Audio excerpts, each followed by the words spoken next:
Welcome, everybody, to the latest edition of the Bullpen with Adam the Bull, brought to you by Bet Rivers. On today's podcast, we'll talk about the latest on the injury front, some good news, some not great news for both the Browns and the Jacksonville Jaguars, who, of course, will play this Sunday right here in Cleveland, Ohio. Plus, a little on the Guardians, who didn't do much of anything, but I talked a little bit about them last time, and I got a few more things I want to say about the Guardians. That and more on this latest edition of the Bullpen with Adam Bull, brought to you by Bet Rivers. You're watching Adam the Bull on the Bet Rivers Network. All right, let's get right to it. First of all, the latest Bet Rivers point spread on the Browns-Jaguars game. Now, this game opened on Monday morning, I want to say. I think it was sometime on Monday. Don't remember if it was the morning that I saw it. And the Jaguars opened, of course, as a 3-point favorite in this game, and that was, of course, before Trevor Lawrence played. Remember, the Jags played Monday night against the Bengals in Jacksonville. So the game was the Jags were a 3-point favorite in Cleveland. Then, of course, Trevor Lawrence gets hurt late in that game. And as the week has gone to now we're at Thursday, it is trending towards Trevor Lawrence not playing. Now, he did speak to the media yesterday, and he was not in a boot or on crutches, and he says he feels better than expected. So it is entirely possible he could end up playing this week. It just seems very unlikely. Listen, crazier things have happened. We saw in the playoffs last year, Patrick Mahomes had I believe it was a high ankle sprain. I know it was an ankle sprain. I can't remember for sure if it was a high ankle sprain, but it happened against the Jags in the playoffs. He played the following week against the Bengals. He was a little limited, but not much. I mean, he still played really well in that game. So anything's possible. I still would bet that Trevor Lawrence will not play this Sunday, which is obviously a big deal. If he can't go, C.J. Beathard would be the quarterback. Now, what's interesting is C.J. Beathard was also limited in Jags practice. Now, we didn't see him get an injury during the game, but he was limited, so he's obviously not 100% after playing for the first time at the end of the game. He played the fourth quarter, and then he played in the overtime against the Bengals, so he's a little banged up. If by some chance both Trevor Lawrence and C.J. Beathard can't play, their third quarterback is on their practice squad. His name is Nathan Rourke. But I would bet, if I had to bet, I would bet that that in the end it will be C.J. Beathard and not Trevor Lawrence. I think our guys at Bet Rivers here on our sports book also agree, because now the Browns are a 3.5-point favorite. As of Tuesday morning, I think the Browns were a 1.5-point favorite. It's gone up to 3.5 now.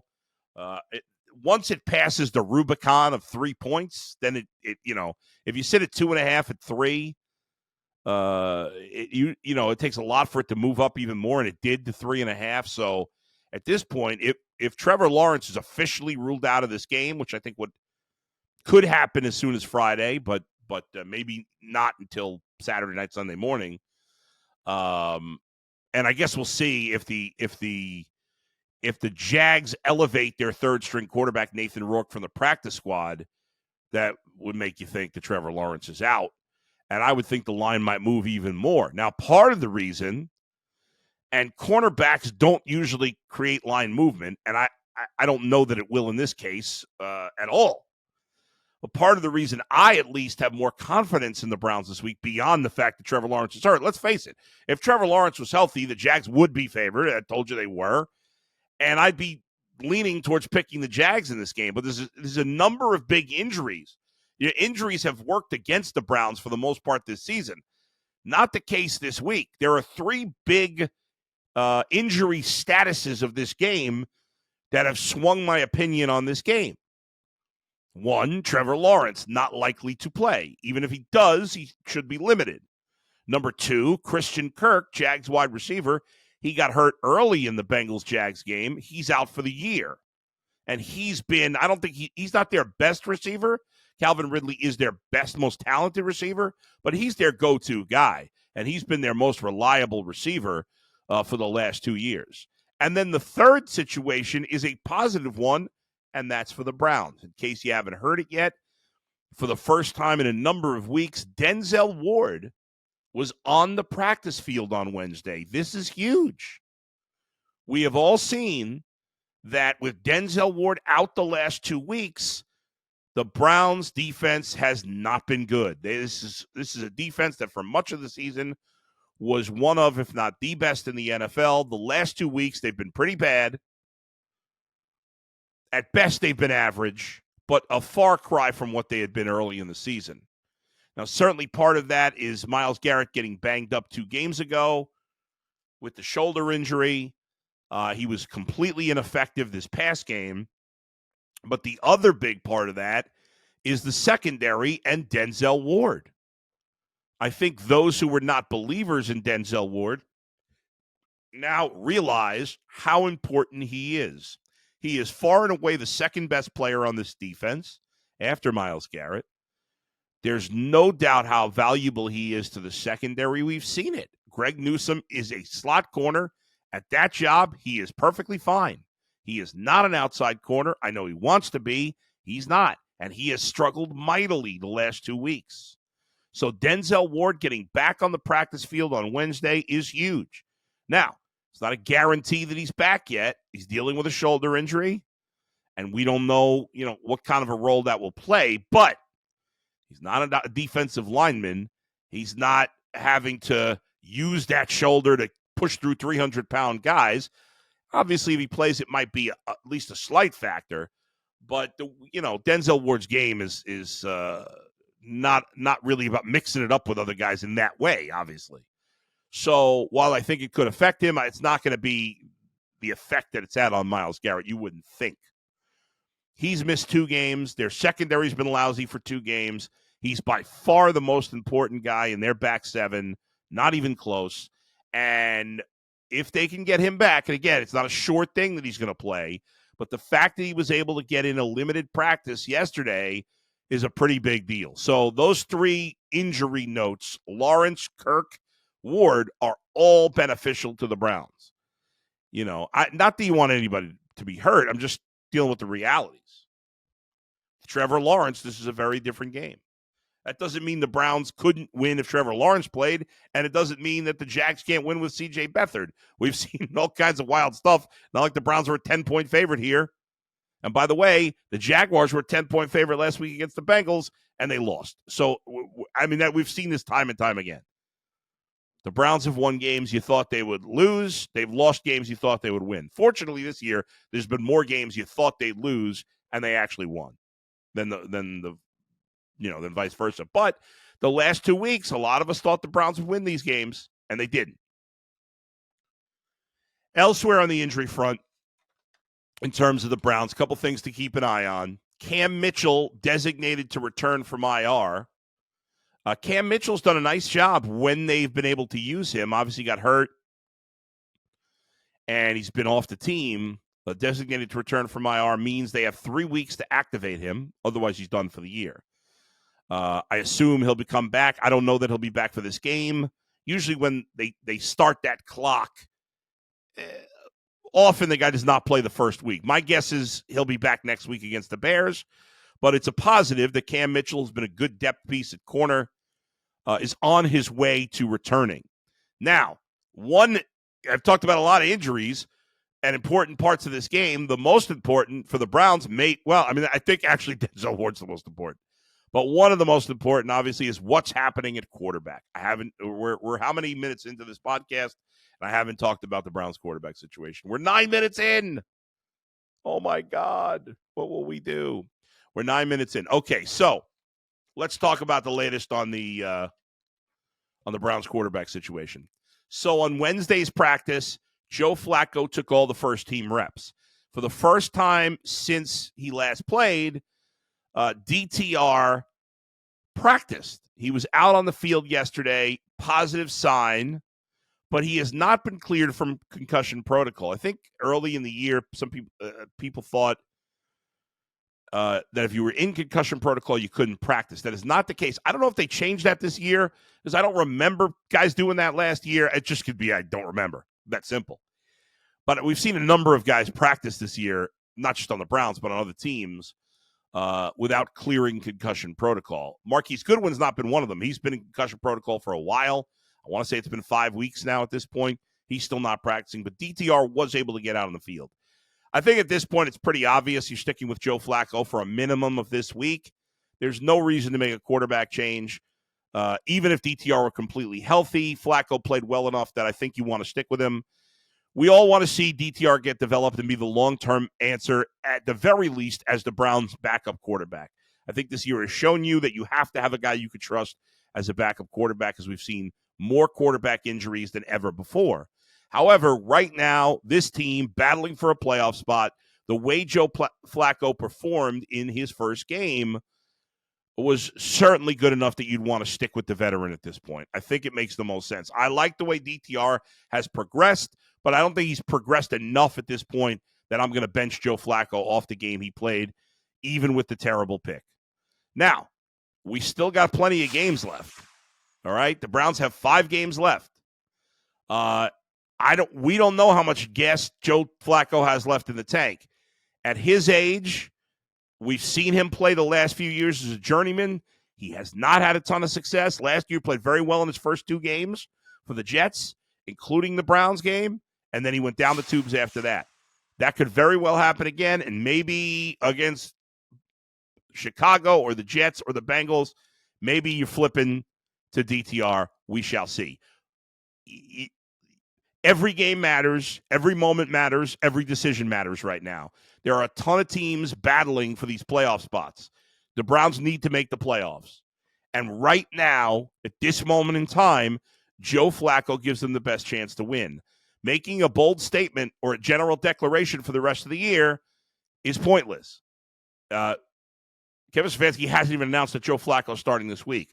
I will be stunned if Joe Flacco is not starting this week. As I talked about yesterday, the whole practice squad thing is not a big deal. They will pick him up. No team is just, you can't just grab a guy off the practice squad. He would have to want to go. And I have to imagine, listen, the Browns are the dumbest team in football, and they've been that before, that Joe Flacco is good with the Browns, and they wouldn't have put him back on the practice squad if they thought there was any chance he was going to leave for another team. Okay, so he's going to be the quarterback, most likely the starting quarterback this week. Even if DTR is cleared, which he is not, I'll be absolutely stunned if he's not the starting quarterback for the Browns. Couple other injuries worth noting.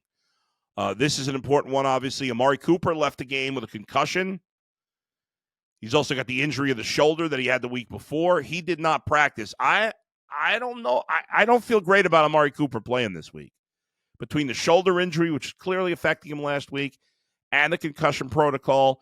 We talked about this last week when it came to DTR, that there have been very few players that have cleared concussion protocol the week and played the week after getting the concussion. We actually did see it with a former Buckeye who's now on the Saints, wide receiver, Chris Olave. He had a concussion 2 Sundays ago, and he played this past Sunday, or at least he was in concussion protocol. So it is possible, but if you combine it with the shoulder injury and the fact that he didn't practice at all yesterday, I think Olave was at least limited by Wednesday, if I remember correctly. It could have been Thursday. Well, keep an eye on, certainly, Amari Cooper on Thursday's practice, because if he doesn't practice Thursday, I would assume he's going to be out. A couple other notes. Kareem Hunt is dealing with a groin issue. He did not practice. He didn't show any signs of injury last week. I would assume Kareem Hunt's going to be good to go. Maurice Hurst is also dealing with a groin injury. He's been a non-factor of late. He didn't practice. Juan Thornhill also missed practice yesterday with a calf injury. So we'll keep an eye on those guys. Thornhill important certainly for the secondary. I'm not sure about him. I feel confident Kareem Hunt's going to play. Also, Wyatt Teller, Ogbo, Shelby, and Nick Harris, both limited in practice. Seems like they're all going to be good to go. I mean, at this point of the season, there's a lot of guys limited in practice. We're into December. A couple other notes for the Jaguars. They're starting running back Travis Etienne and Zay Jones, who will now become one of their top 2 receivers with the injury to Christian Kirk, also limited in Jaguars practice. So that they're dealing with a number of injuries as well. And so, obviously, we'll see how those things pan out as the week goes along. Get extra value this football season with BetRivers Squares. Win up to $10,000 in bonus money. Bet $10 in same-game parlays on any game with the Squares icon to earn a square. All right, coming up in just a couple of minutes, I'm going to give you all my picks for the NFL this week, including the Browns against the spread.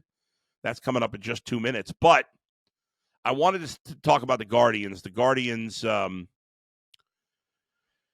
this point, have done nothing in the offseason, nothing of significance. They added a player in the Rule 5 draft who's actually a nice prospect. I was a little surprised he was available in the Rule 5 draft. They've signed a couple of guys to small contracts. They've done nothing. They did add Scott Barlow in the pen, who was actually a nice pickup. I did actually like that move. A good addition in the pen. I mentioned yesterday that sometime in the last week, I mentioned that I wouldn't be surprised if they traded Emmanuel Clase after signing Barlow and with the adding Barlow and with the guys they have in the pen to try to recoup some outfielders. So keep an eye on that. They might trade Bieber this offseason. I still think they won't. The guy they got in the Rule 5 draft is a guy by the name of Davison De Los Santos. He was the Diamondbacks' number 5 prospect, according to MLB.com. He's an infielder, one of only 2 infielders taken in the Rule 5 draft. For those who don't understand the Rule 5 draft, and even a lot of baseball fans don't, I'll explain it to you. Davison De Los Santos and all the other guys picked in the major league phase of the Rule 5 draft, and let's see, I think there were 10 guys taken. If you pick a guy in the Rule 5 draft, he has to be on your major league roster the entire season. Oh, he could be on the injured list as well, but there's got to be a legit injury. But you can't send him to the minors. Now, Davison De Los Santos is a guy, from what I've read, I never heard of the guy before, to be honest. I follow the minor leagues, but I don't know every prospect on every team, and he wasn't a Guardians player until yesterday. But what I did read about Davison De Los Santos is he's got a lot of power, which Guardians obviously need. However, the consensus seems to be he's not ready for the big leagues. And keeping a hitter who's not ready for the big leagues on your roster an entire season, I mean, they must think really high of him to do. Now, it doesn't cost you much. I believe it costs $50,000 to take a guy in the Rule 5 draft, and then you could, if you don't keep him on the major league roster, you have to offer him back to the team he came from for $25,000. So I'll be surprised in the end, I guess, if Davison De Los Santos is with the Guardians the whole season, but they cannot send him to the minors. And so if he's not ready for the majors, you're wasting a roster spot, which would not be a wise thing to do. To me, like the teams that do that are teams like the A's, the Royals, the Rockies, the White Sox, the Nats. Those are teams that all took guys in the Rule 5 draft. Those teams are not contenders, and they're not so you can afford to keep a guy like that.